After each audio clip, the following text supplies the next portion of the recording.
Buenas noches, ¿cómo están?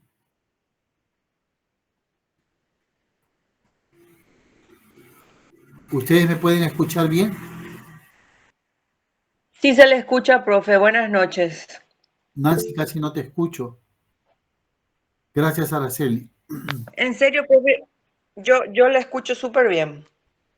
Gracias, Nancy. Gracias, Scarlett.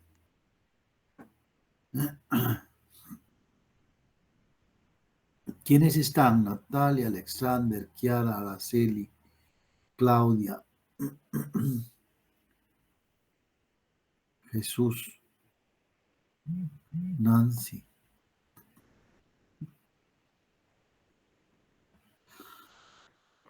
Y hay dos más. Kiara,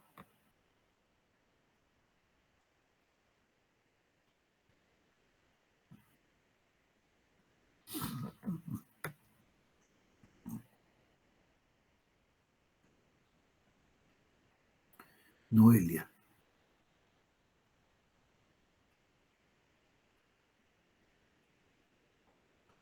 ¿Quién quiere ser mi coanfitrión? Mi coanfitrión.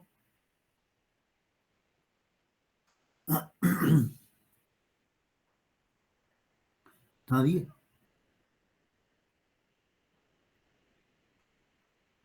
Profe, ¿yo le puedo ayudar por la clase de hoy?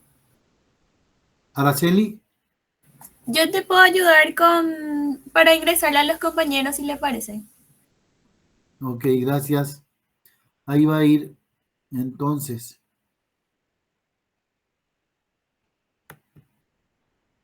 Araceli, ahí está.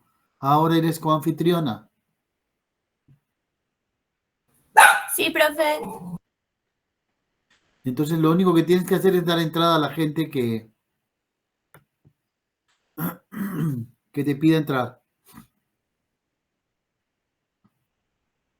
Lo primero que vamos a hacer entonces es grabar la clase.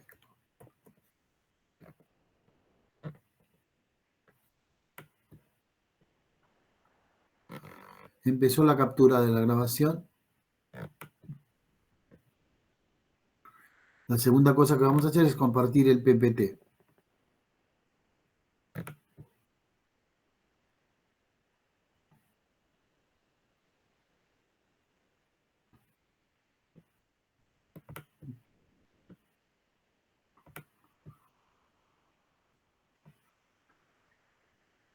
¿Pueden ver bien el PPT?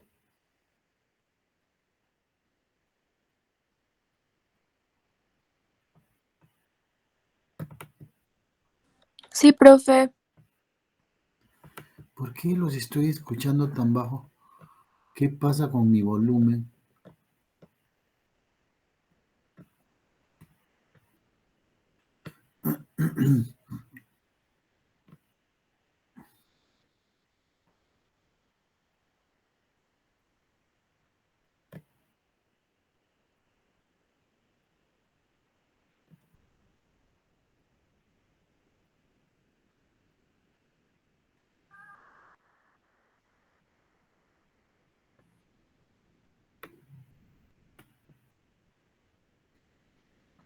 Mi volumen es el que estaba muy bajo.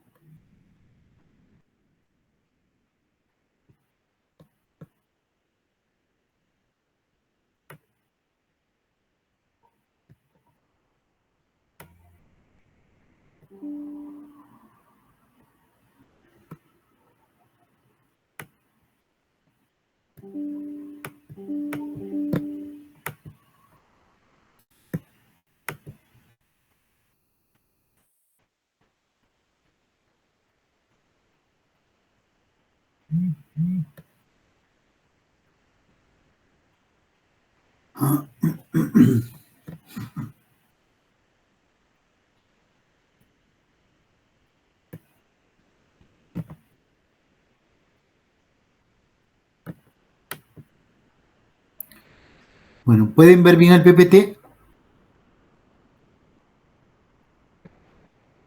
Sí se ve súper bien, profe. Listo, gracias.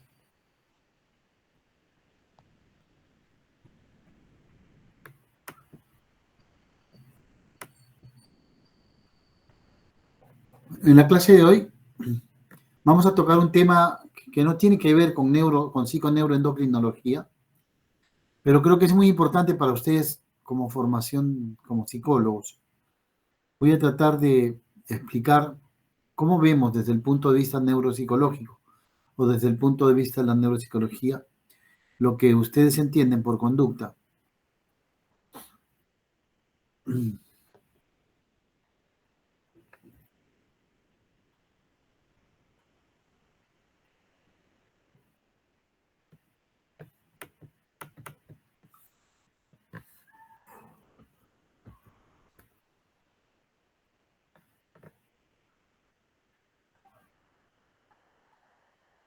No sé qué pasa.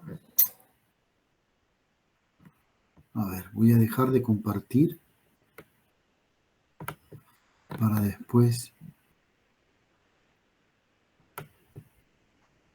volver a compartir, porque no sé qué le está pasando a esto, que no puedo, no me deja moverlo. Ahí está. Bueno, recordemos algunas cosas. Primero, el sistema psíquico. La vida es un sistema informacional, porque fue creada por información, la información genética, y luego continuó siendo organizada por información, la información bioquímica, la información neural, la información psíquica paleocortical, la información psíquica neocortical, y después la información social en nosotros. Bueno, y el sistema psíquico es un sistema informacional también porque ha sido creado y ha sido organizado por información. ¿Por qué información? La información psíquica. ¿Qué cosa es la información psíquica? Es el tipo de información que, primero, se codifica solamente en la estructura de la corteza cerebral, se codifica solamente en ese manto de sustancia gris que rodea todo mi cerebro. Segundo, ¿qué cosa refleja? Pues las representaciones neurales que son creadas en el cerebro. O sea, el cerebro, ¿recuerdan lo que vimos con el tema de memoria? Fabrica representaciones, fabrica datos, ARN mensajero más una proteína codificadora, que luego esos datos se convierten, se configuran y luego se convierten en representaciones. Gracias a esa proteína codificadora, ese dato obtiene una configuración específica y por ese tipo de configuración se convierte en una representación que es creada por el cerebro y que refleja lo que la realidad que nosotros vivimos o un estímulo externo. Y tercero, pues, organiza nuestra actividad personal. Esta organización de la actividad personal es la que conocemos o hemos llamado como conducta. Esta información psíquica, esto que estoy haciendo es básicamente un repaso. Esta información psíquica es de tres tipos. La información psíquica afectiva, la información psíquica cognitiva y la información psíquica conativa. Ya hemos visto la información psíquica afectiva y hoy vamos a referirnos a la información psíquica conativa.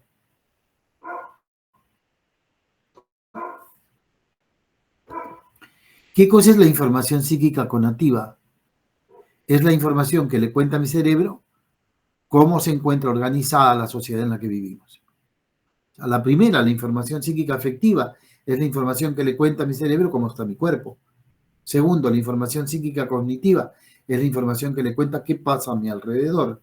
Y tercero, la información psíquica conativa, el tipo de información que le cuenta a mi cerebro cómo está organizada esta sociedad que nosotros hemos creado, esta sociedad que nosotros hemos inventado. Gracias a ella, logramos el desarrollo de habilidades sociales que nos permiten nuestra adaptación. ¿Sí? Entonces, vamos a ver dos cosas que parecen inconexas. Esta información psíquica conativa, ¿dónde se codifica? En la corteza prefrontal dorsolateral. Y por eso parecería que no tiene conexión. Conación significa motivo. Conación significa motivación. Y lo que vamos a ver es la actividad psíquica conativa. Esa actividad psíquica conativa se codifica en la corteza prefrontal dorsolateral, dije hace un momento. Y por eso tenemos que ver qué es lo que pasa con esa región del cerebro. Pareciera que no tiene conexión con lo que voy a decir, pero sí la tiene. Sí la tiene. Fíjese lo que ha pasado. El funcionalismo de la neurología nos ha hecho creer cosas como que la actividad prefrontal es básicamente funcional. Es decir, esta actividad prefrontal al parecer no tendría un tipo de función psíquica, sino una actividad de tipo funcional, fisiológica, solo neural. Es lo que piensa el neurólogo. Y entonces la hipótesis acerca de esta función prefrontal es interesante. Vean ustedes todo lo que se ha dicho. Y voy a pasar a revisar los enunciados más importantes de las investigaciones. Miren ustedes, Harlow en 1848 dijo que era el órgano de la civilización. Ferrier en 1886 planteó que era un órgano que participaba, que intervenía en los procesos atencionales. Bianchi en 1895 planteó que este lóbulo, que esta región cerebral, interviene en la asociación y en la síntesis perceptual. Obsérvense, atención, percepción.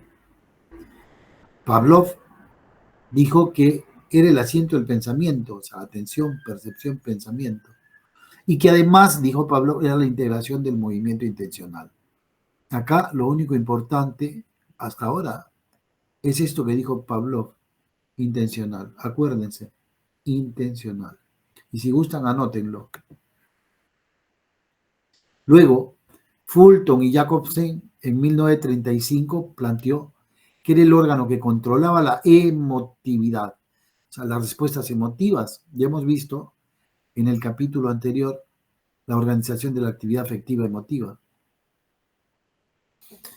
Teuber en 1964 y Lucas plantearon que el lóbulo prefrontal permitía un mecanismo de anticipación de respuestas. Esta es otra cosa importante, la anticipación. Son dos términos que pueden anotarlo, que son interesantes para lo que vamos a hablar. Luria dijo que era la unidad que planifica, evalúa, regula y controla la actividad en 1964. Nauta dice que es la estructura que determina la estructura temporal de la conducta. O sea, algo así como cuánto va a durar determinada conducta. Heyman y Wallenstein en 1979 plantearon que es importante para la activación y orientación de la conducta. Esto es atención. Goldman y Rakic en el 1988, dijeron que este lóbulo provee representaciones del estímulo en ausencia de esto. O sea, está hablando de la imaginación. Damasio en 1990 dijo que era un mecanismo de selección de respuestas ventajosas para un organismo en un medio social complejo. Kandel en el 95, Kandel es un especialista en memoria, así que para él todo es memoria. Dijo que intervenía en la formación y activación de las representaciones almacenadas en la memoria a corto plazo, en la memoria de trabajo, en la memoria semántica, en la memoria espacial. Stuss, Alexander y Benson en 1997 plantearon que este lóbulo tenía funciones en 3 niveles. Uno de impulso y activación, otro de anticipación, selección de objetivos, planeamiento y monitoreo, y otro de capacidades abstractas de autorreferencia. Acá lo único importante era la anticipación. Ya veremos por qué. Lo único importante con respecto a lo que vamos a hablar, a eso me refiero. Las funciones prefrontales, según Gaito, son tres en 1999. La elaboración del pensamiento, la planificación de movimientos complejos, pronostica el futuro, pospone respuestas ante un estímulo hasta decidir la mejor respuesta, controla la conducta según las reglas morales. Acá lo importante es la palabra morales.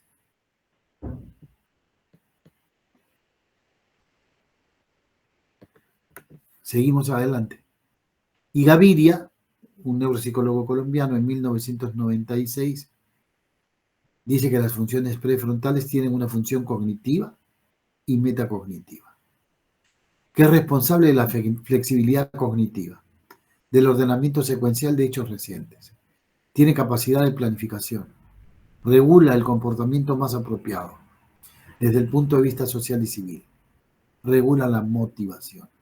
Aquí por primera vez se relaciona el lóbulo frontal con motivación.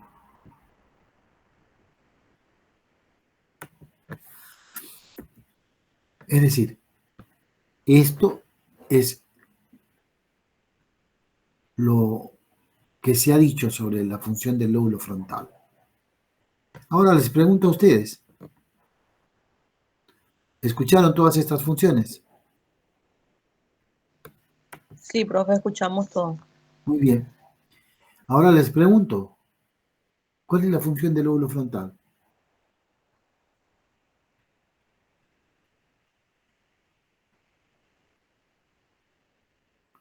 Scarlett, ¿usted tiene alguna idea?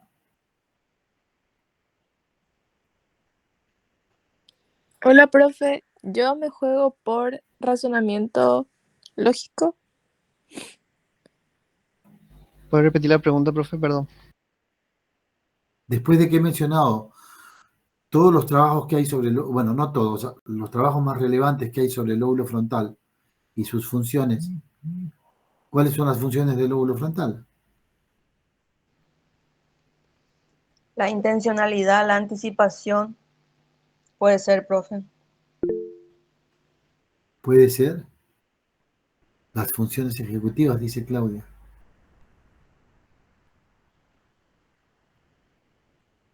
¿Existen las funciones ejecutivas?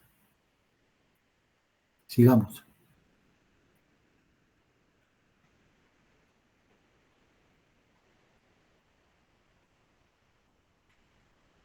Mauro, ¿y? Me preguntaste y no dijiste nada más.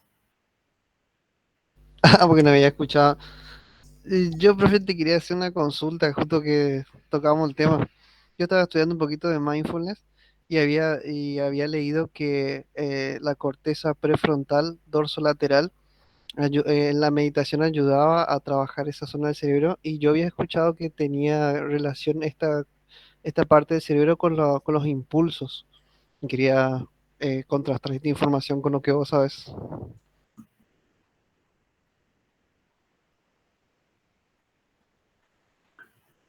Las tendencias impulsivas son afectivas, perdón, son emotivas. Por lo tanto, ¿dónde estaría?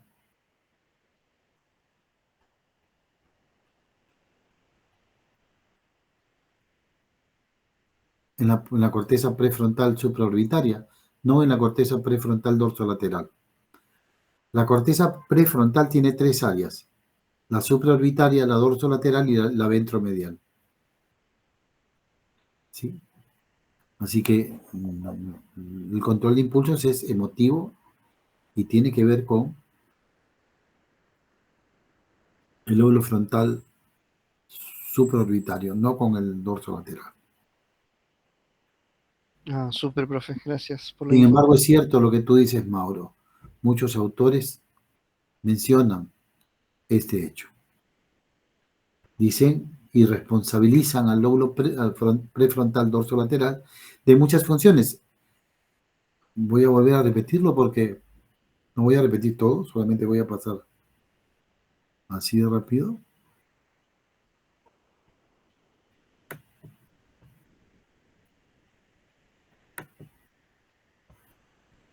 Todo esto Acá está lo que tú dices, impulso. Impulso y activación.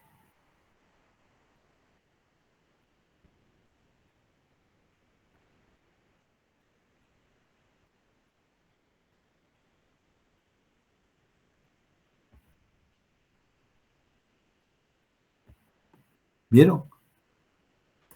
Todo esto hace el lóbulo frontal, el lóbulo prefrontal dorsolateral.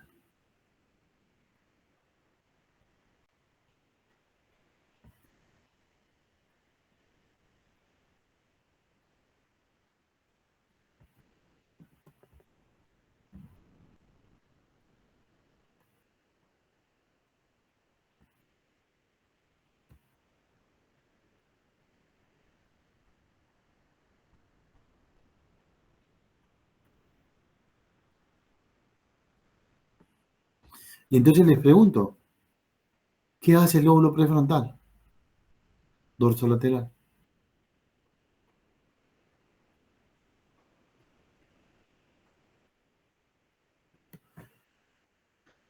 Pues según lo que han dicho todos los investigadores, yo no sé qué es lo que hace. No puedo llegar a una conclusión. O el lóbulo frontal dorsolateral es Superman y hace todo, o sencillamente no hace nada de lo que dice. O existe una tercera posibilidad, que solamente haga alguna de las cosas que dice. ¿Sí entendieron a dónde voy? A dónde voy es que se ha dicho muchísimo sobre las funciones del lóbulo frontal dorsolateral. El punto es que no sabemos exactamente qué. Bueno, por otro lado, vamos a ver el segundo punto que también parece no tener conexión con el lóbulo frontal, a pesar de que hemos visto que aquí ya Gaviria dice que regula la motivación. Los modelos clásicos de la motivación. Esto es lo que ha hecho la neurología, ¿eh? Ahora fíjense lo que ha hecho la psicología. Los modelos clásicos de la motivación. La psicología del comportamiento ha planteado 3 preguntas. ¿Qué causa el comportamiento de un individuo? ¿Cómo se mantiene este comportamiento y por qué se dirige a un fin y no a otro? Esto es la motivación. ¿Qué causa el comportamiento de un individuo? ¿Cómo se mantiene y por qué se dirige a un fin y no a otro? Esto es la motivación. ¿Por qué esa actividad va dirigida a un fin y varía en intensidad? ¿A qué se debe que existan diferencias individuales entre los hombres? O sea, que unos prefieran una cosa y otros otra.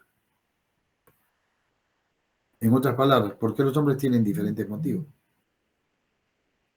Los animales no solamente responden a estímulos, sino que también se adelantan a ellos.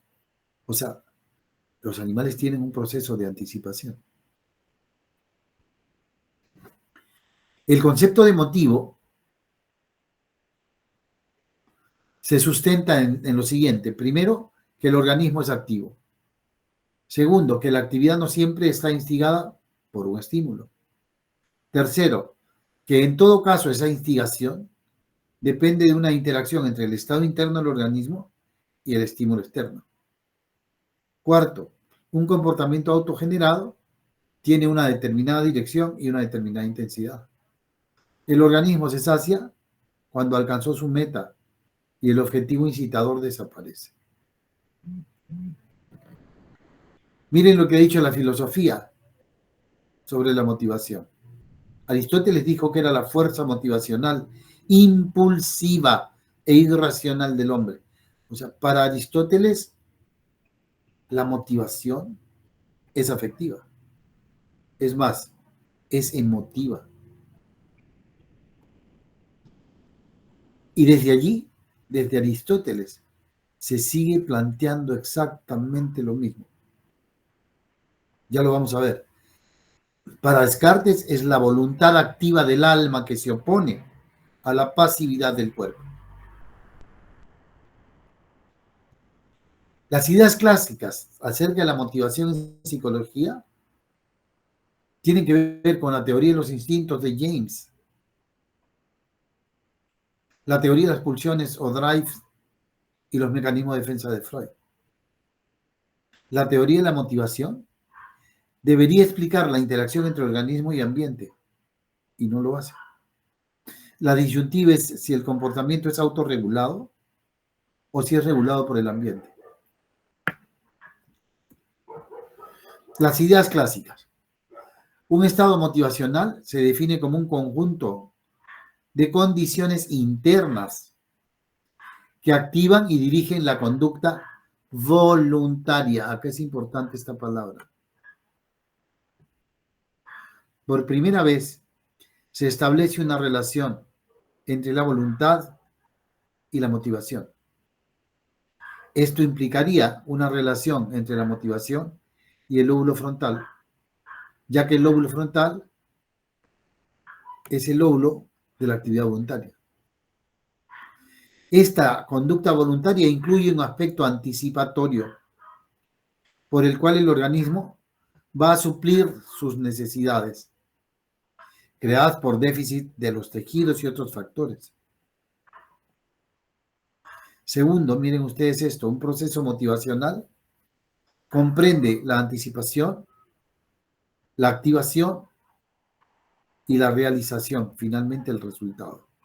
Esto es lo clásico, una idea clásica. La motivación, dice, según la fisiología, una forma de arousal de la relación con las pulsiones. La conducta instintiva de James es equivalente a las pulsiones de Freud y va a depender de la función de estructuras cerebrales específicas, dice Lashley. Las tendencias de aproximación o alejamiento serían mecanismos corporales autónomos. El grado de conducta motivada varía directamente con la actividad del hipotálamo, dice Steller.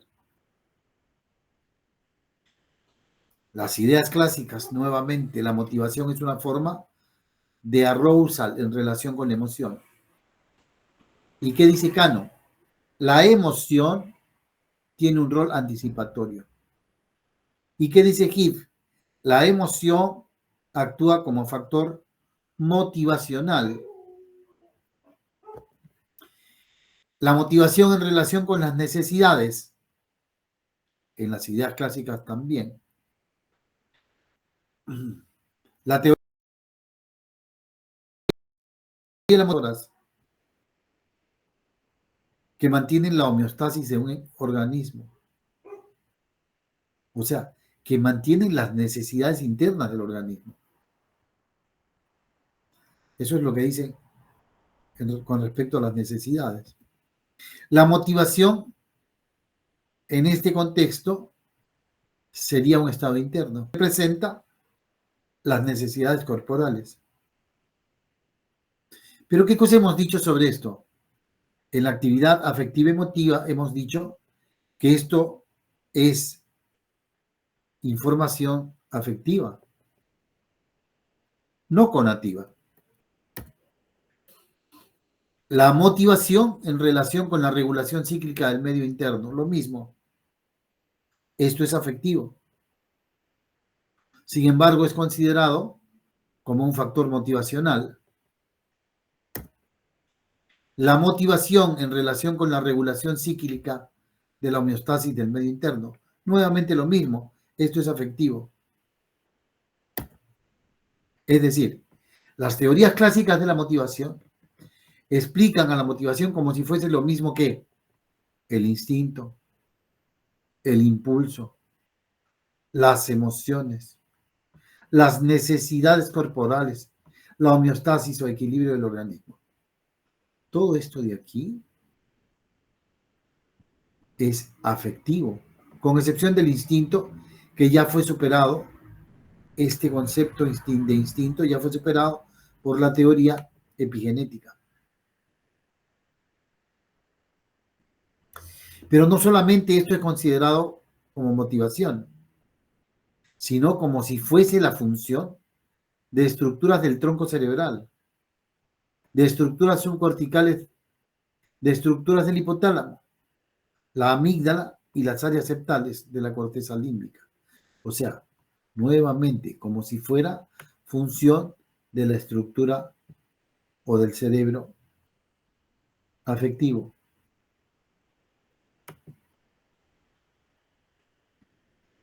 ¿Entienden a dónde voy? Entonces, tenemos dos problemas. Por un lado, el lóbulo frontal, que es el lóbulo, dicho por uno de los que mencioné, Gaviria, que regula la motivación, y por otro, las teorías de la motivación, que la plantean como si fuera una actividad de tipo afectiva, no regulada por el sistema afectivo y por el paleocortex límbico. Es así como se plantea. Así es como están las cosas actualmente. Bueno.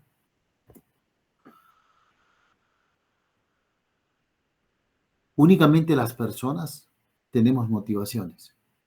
Los animales no tienen motivaciones. Los animales no tienen una actividad psíquica motivada. Los animales tienen un proceso de anticipación, sobre todo los animales superiores. Nosotros también la tenemos. Ese proceso de anticipación que les dije hace un momento, anticipación, fíjense ustedes, guarden esto. Estos procesos de anticipación en los animales superiores, o sea, en los mamíferos, va a depender de la integración emotivo, cognitivo. Esto ejecutivo acá es cognitivo. En la región premotora para la organización de la actividad del animal. O sea, la anticipación en el animal no depende de la voluntad, ni depende de un motivo. Depende de la integración de la información emotiva y cognitiva. Ambas informaciones se integran. ¿Dónde? En la región premotora. Y de eso depende la organización de la actividad del animal. Eso es lo que el animal tiene. El animal no tiene motivos. Nosotros también tenemos anticipación. Esta propiedad de anticipación no solamente es del animal superior, es genérica para todo sistema vivo.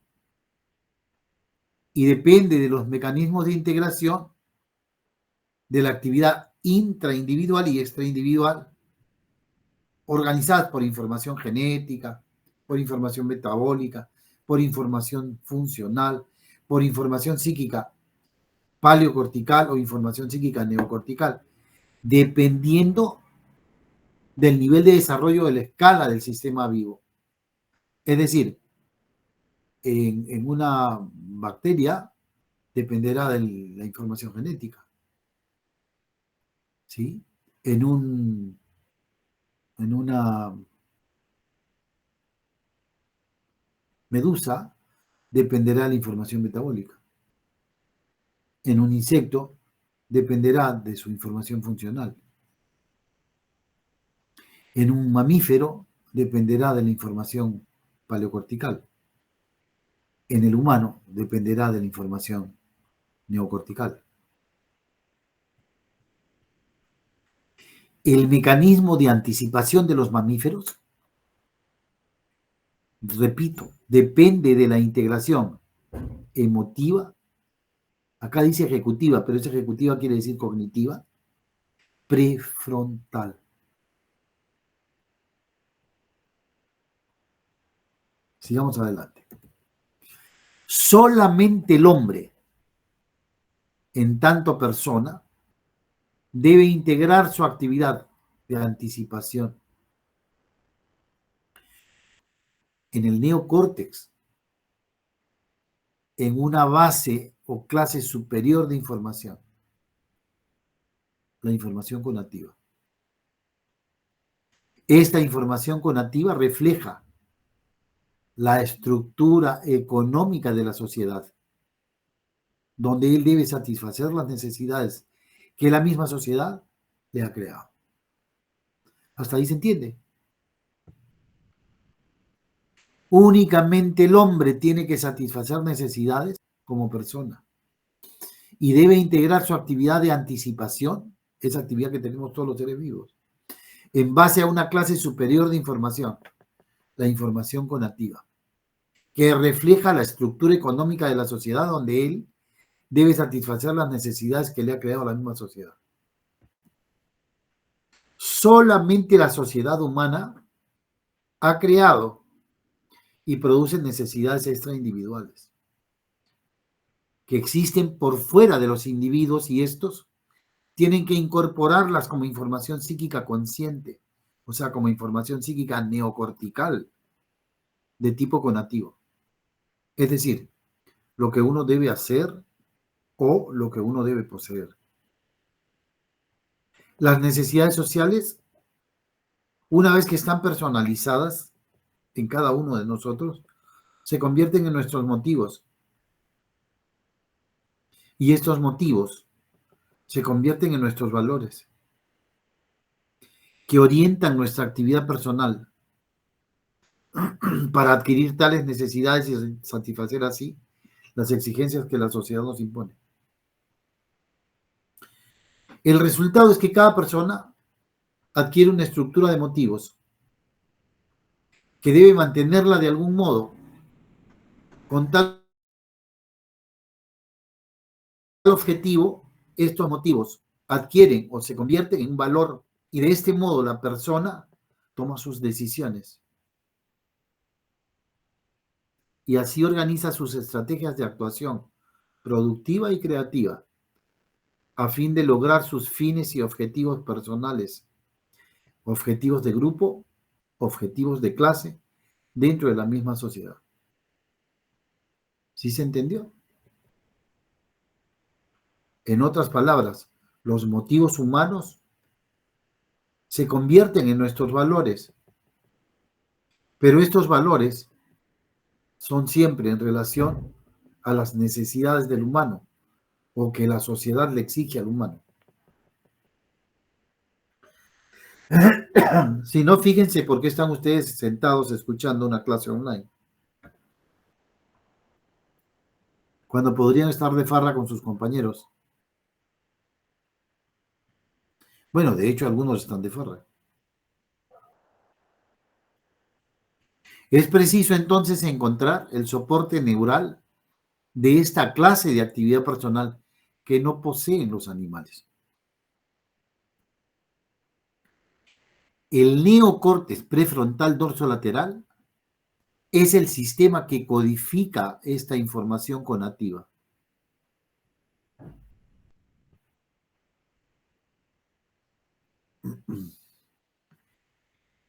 En el nivel neocortical, este sistema conativo-volitivo de las motivaciones permite que las personas tengan convicciones y responsabilidades, tengan virtudes, tengan deberes y tengan valores.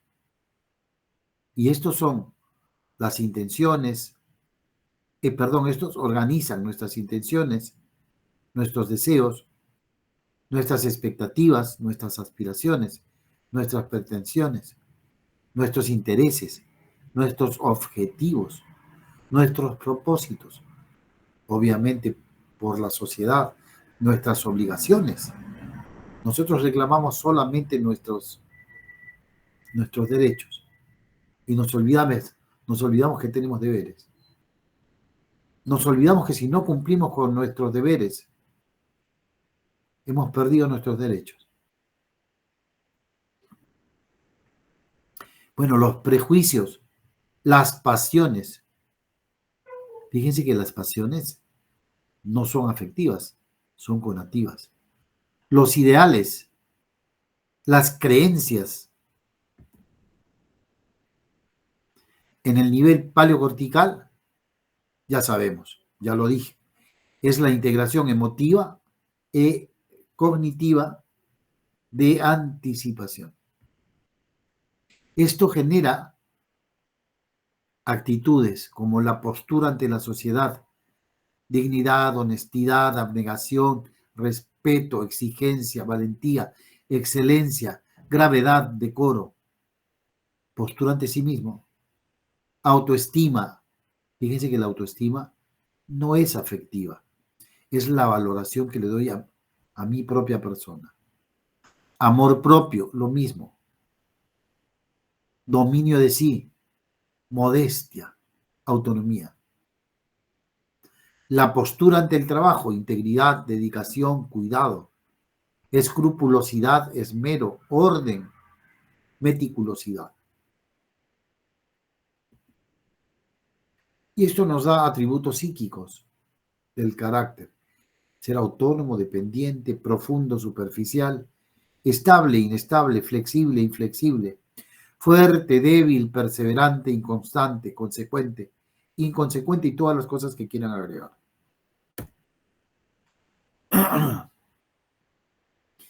El problema de la naturaleza de la motivación y la voluntad deben replantearse, estrechamente ligados a la actividad social, estrechamente ligados a un replanteamiento de la estructura psíquica y no funcional de la corteza prefrontal de las personas. Tal planteamiento debe tomar en cuenta la naturaleza genética y social.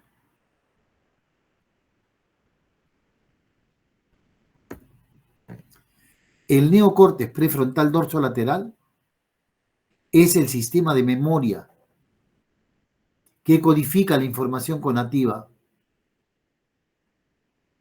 y cuya respuesta es volitiva, es decir, voluntaria o voluntad. La clase de información que contiene es la estructura de motivos y valores, cuya actividad es el modelo que organiza la expectación. Es el modelo que organiza la voluntad y estructura las actitudes y el carácter que a su vez se expresan en la conducta de una persona. Por esa razón, cuando hay problemas en el proceso de codificación o en el proceso de organización de la información conativa, asumimos que existe algún problema a nivel de la organización del lóbulo frontal dorsolateral. Y cuando esto ocurre, estaremos al frente de una persona que presenta trastornos de la conducta, si es niño, y trastornos de la personalidad, si es adulto. El neocórtex prefrontal dorsolateral almacena información social de tipo económico en la forma de información psíquica neocortical de tipo conativo. La información psíquica conativa genera nuestras motivaciones. Como todo sistema, la información conativa, así como la actividad psíquica organizada en base a ella, tiene un doble aspecto, el de estructura y el de actividad. La estructura es la motivación y la actividad es la voluntad. Por la misma razón, los motivos son al mismo tiempo los valores en base a los cuales la persona toma sus decisiones.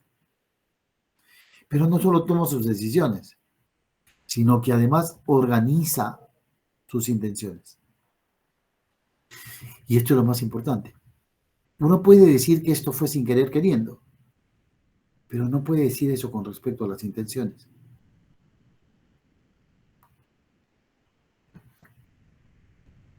¿Qué evidencias tenemos de esto? Los estudios clínicos, porque ayer di esta clase al grupo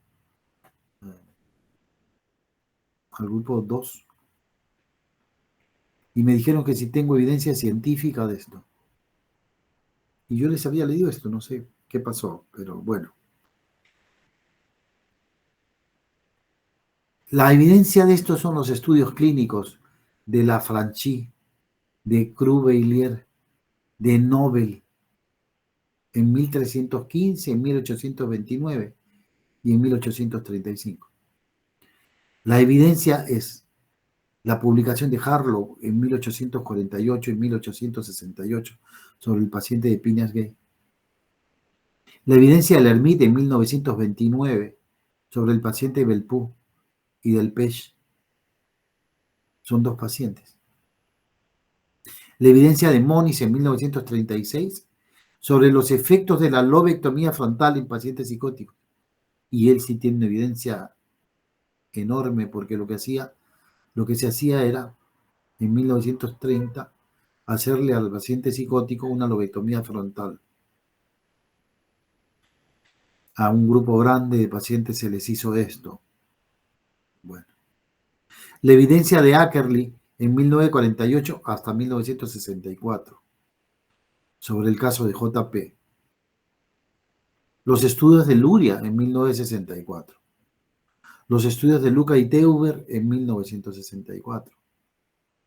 El síndrome apático abúlico descrito por Holmes y Marie en 1931 y 1990 sobre las lesiones, sobre el síndrome apático abúlico por lesiones prefrontales. Este es el caso de Phineas Gage, una persona que era un trabajador muy pro, muy responsable, un caballero. Después de este accidente en donde una barra atraviesa su lóbulo prefrontal, el paciente, a pesar de conservar la actividad cognitiva y a pesar de conservar el aspecto afectivo emotivo, cambió su personalidad y se convirtió en una persona intratable. Se convirtió en una persona incumplida, en una persona irresponsable, en una persona que no lo pudieron seguir contratando y después de un tiempo tuvieron que despedirlo. Los síntomas de las lesiones dorsolaterales, el fenómeno de indiferencia, la apatía, la disminución de la iniciativa, el enlentecimiento que se produce. O los disturbios de la conducta primitiva, disminución del impulso, la disminución del interés.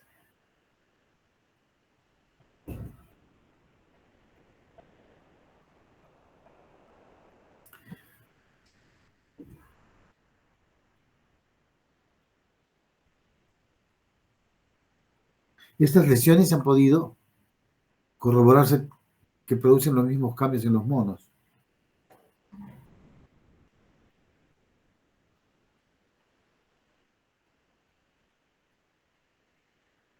Miren ustedes cómo el síndrome de Kluver-Bucy produce anafectividad, placidez.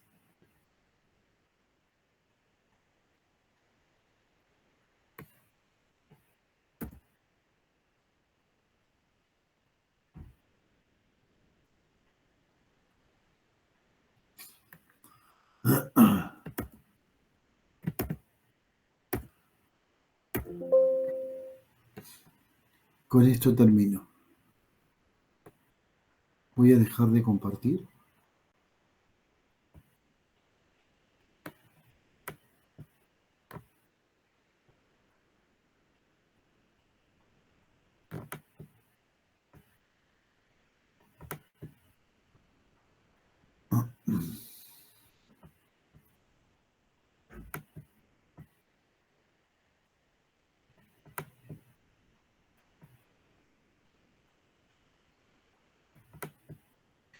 Voy a dejar de grabar para que no se prolongue esto.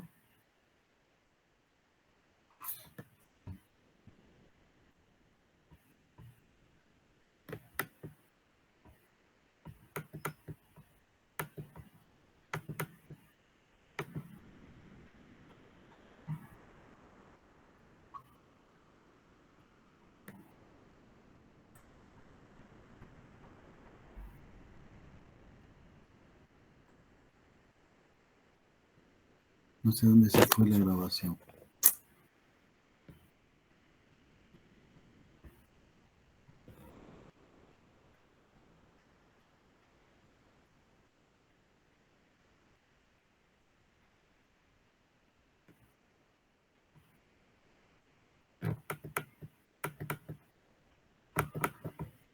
Basta, pero no la puedo dejar, no la puedo...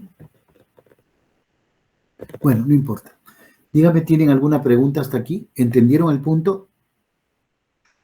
La conducta humana, en realidad, es un reflejo de nuestra actividad conativa volitiva. Nuestra actividad conativa volitiva es el tipo de actividad que permite la organización de nuestras intenciones y, por lo tanto, de nuestra conducta humana. Cuando ocurre algún problema a este nivel, en el lóbulo frontal dorsolateral, si es derecho, ocurrirán un tipo de cambios diferentes que si es izquierdo. Lo importante es que siempre habrán problemas o de conducta en el niño o de personalidad en el adulto. O sea, aquello de lo que ustedes conocen como conducta, en realidad no es otra cosa que nuestra actividad motivacional. Nuestros motivos hacen que uno tenga problemas de conducta. Si mis motivos no son aceptados por la sociedad me va a observar a mí como persona con trastornos de conducta. Imagínense que mis motivos fueran mezquinos, agresivos, absurdos. Imagínense los motivos de Hitler. Ese sujeto fue aceptado socialmente. Al inicio sí. Pero ¿y después? Después ya no, la gente le temía.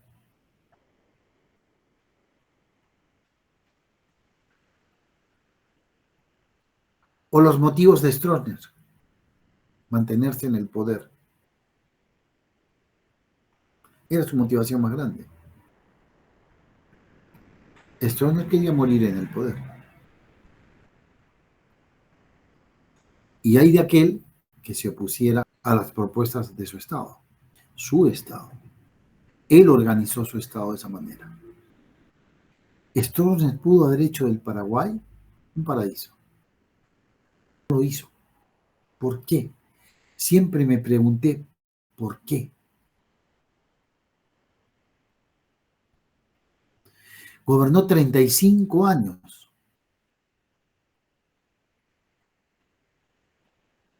Tuvo mucho apoyo durante cerca de 25. Los últimos 10 años ya no tanto apoyo. ¿Por qué? ¿Qué pasaba? ¿No le importaba su país? ¿No le importaba su población? No, sí le importaba. El problema de Stroessner es que era un mezquino.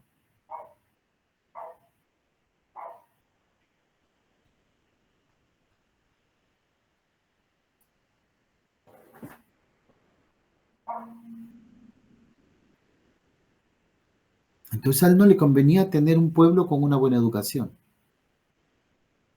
porque eso significaba que la gente pensara y no los iba a poder controlar. A Stroessner le interesaba tener a todo el mundo conforme, para que nadie protestara. Por eso aquel que protestaba era fondeado y ya está. No te metías con su régimen y vivías bien. Colaborabas con su régimen y vivías mejor. Te mantenías neutral, vivías bien. No te metías con él.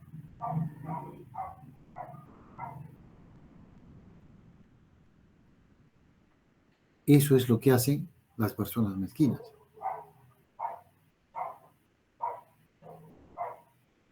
Cuando yo llego al Paraguay, Stroessner estaba gobernando.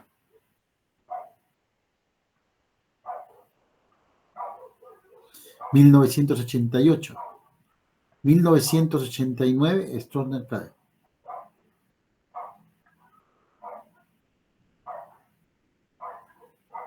Cuando yo llego, ya encuentro un quiebre en el gobierno. Y como buen militar, me di cuenta de lo que estaba pasando y le dije a mi esposa, este gobierno no se cae. ¿Y por qué? Me dijo ella. ¿Por qué? Y le dije, porque la iglesia está en su contra, porque el Partido Colorado está fraccionado.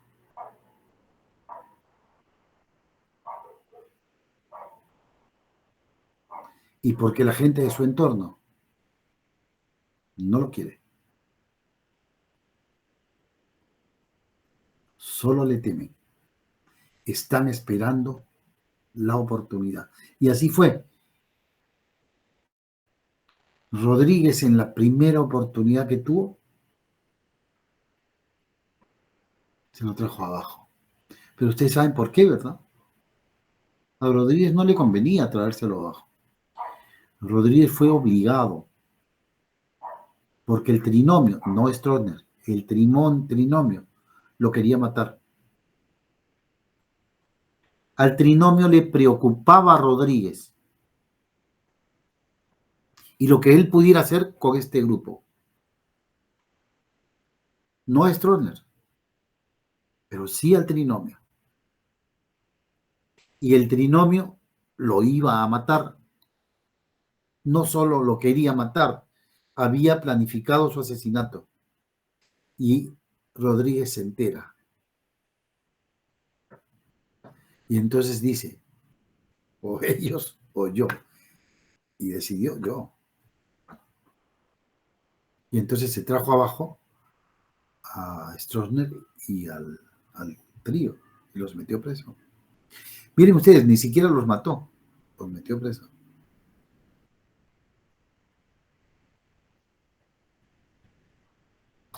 Bueno, si no existen preguntas, chicos, ¿entendieron a qué nos referimos con conducta y cuáles son los fundamentos neuropsicológicos de la conducta?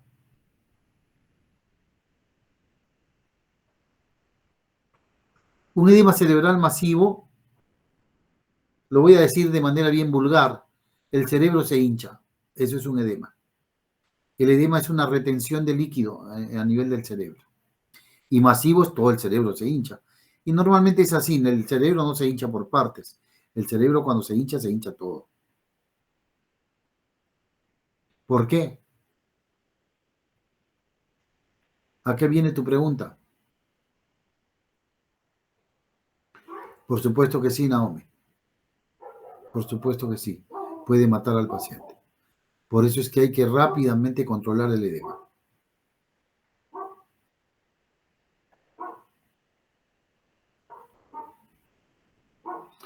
El problema es que a veces no se puede controlar. Entiendan esto, el cerebro está dentro de un cráneo y al hincharse se comprime contra el cráneo. Y a veces no baja, el edema no baja. Se pone manitol en grandes cantidades, furosemida en grandes cantidades y el cerebro sigue hinchado. Corticoides en grandes cantidades, sobre todo hidrocortisona. Entonces el tratamiento del edema es furosemida, hidrocortisona y manitol. Todo por vía endovenosa. Estas dosis.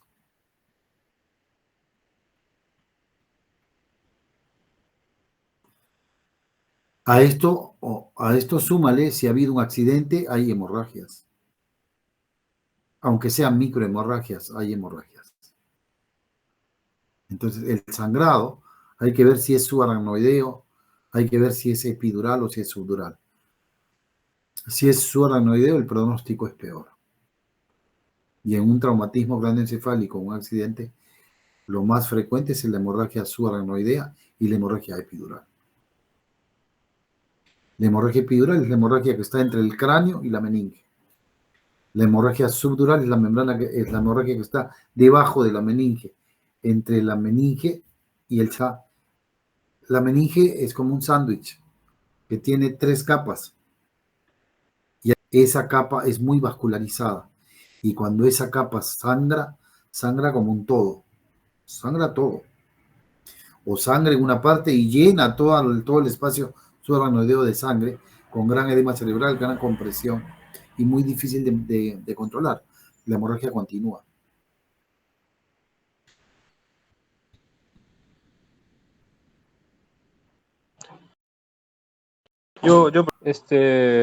Decime. La activación conductual es una técnica, una terapia, y se basa en la premisa de que la acción precede a la motivación. Entonces, moverse, hacer cosas, tiene que hacer directamente esas cosas y al empezar a hacer va a sentir ganas de hacer. ¿Cómo se relaciona esa premisa con lo que dimos hoy?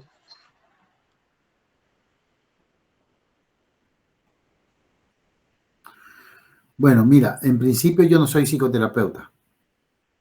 Mal te estaría diciendo la relación que tiene esto con... No sé qué es lo que quieren hacer. Segundo, plantean una premisa que no es correcta. O sea, la motivación, la acción no precede a la motivación. Eso es incorrecto. Es la motivación lo que precede a la acción. Entonces, no sé qué es lo que ellos hacen ni por qué lo hacen. Tampoco sé cuáles son los resultados de lo que hacen. No tengo la menor idea.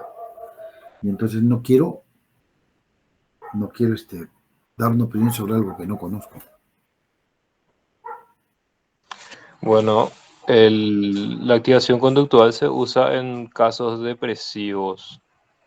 Em, entonces, al estar uno deprimido, no. Después no va, profe, en clase te voy a volver a plantear si pongo en orden mis ideas. Ok.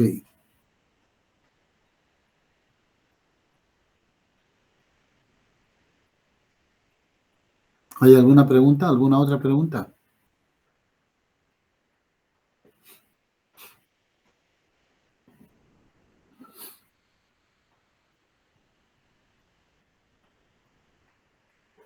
¿No hay preguntas? Dígame la próxima clase, según el calendario, corresponde otra vez que sea virtual la clase, ¿verdad? No hay clases, profe, la otra semana. ¿No hay? ¿Por qué? ¿Qué No, pasó? en la inauguración de los Juegos Universitarios. Y había salido una resolución respecto a eso. No sé nomás, creo que no le llegó a todos los docentes. Araceli, decime. Profe, yo te quería hacer una consulta diferente. Nosotros habíamos llegado a desarrollar el tema de conciencia más o menos a principios de esta segunda etapa, por así decirlo, y no estoy encontrando ese material en la plataforma. No sé si podría subir o revisar de por ahí. Yo me estoy equivocando, pero no estoy encontrando. Ok. Eh, em, los materiales que están arriba generalmente han sido de las clases online, ¿verdad? De las clases presenciales. No hay material subido. Solo los materiales que hice hace un año atrás, cuando todas las clases eran online. De todas maneras, yo te prometo que voy a buscar la clase de conciencia. Dale, profe, porque recuerdo que habías proyectado un PowerPoint y sería genial volver a tener ese para comparar con mis notas y poder prepararnos para el parcial también. Gracias, profe. ¿Cuándo va a ser el parcial de ustedes?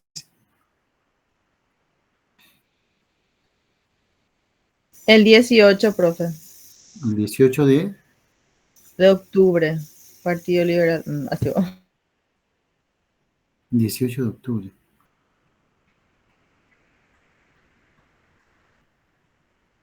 Wow.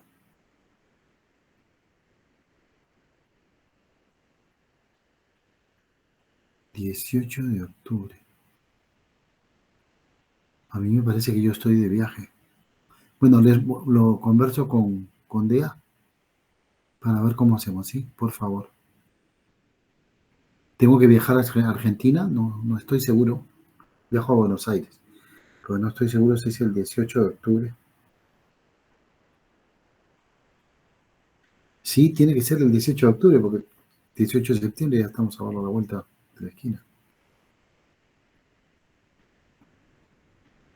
Voy a ver y les aviso, ¿sí?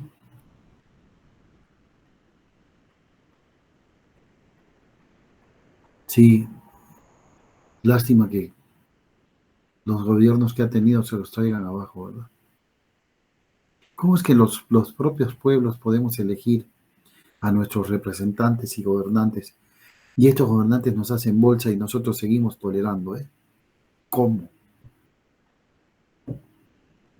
Bueno, chicos, y esto se da en todos los países de Sudamérica, no es solamente no estoy hablando de Paraguay, estoy hablando de los sudamericanos.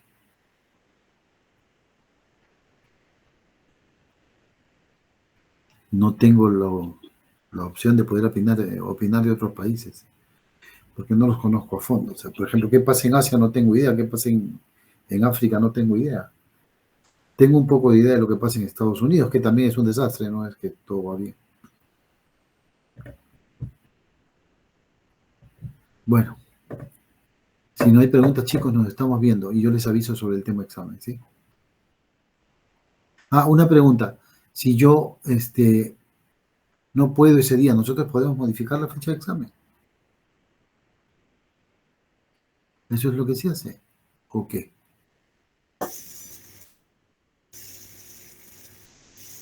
Y sí, profe, habría que ver nomás con los otros profes. Tengo entendido que todavía no se les hizo firmar a ninguno. Tengo entendido, pero no sé las delegadas que dirán. Ok.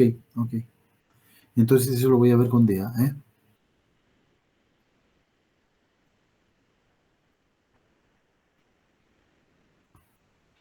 No, eso lo voy a solucionar inmediatamente. Yo ahora mismo corto con ustedes y me voy a preguntarle a Joana cuándo es que tenemos que viajar a Buenos Aires. El tema es que tenemos que viajar para un curso, justamente de psiconeuroendocrinología. Bueno, nos estamos viendo, chicos. Gracias, profe. Buenas noches. Dale, nos vemos, gracias. Gracias, profe. Buenas noches. Hasta luego. Buenas noches. Buenas noches, profe. Buenas noches.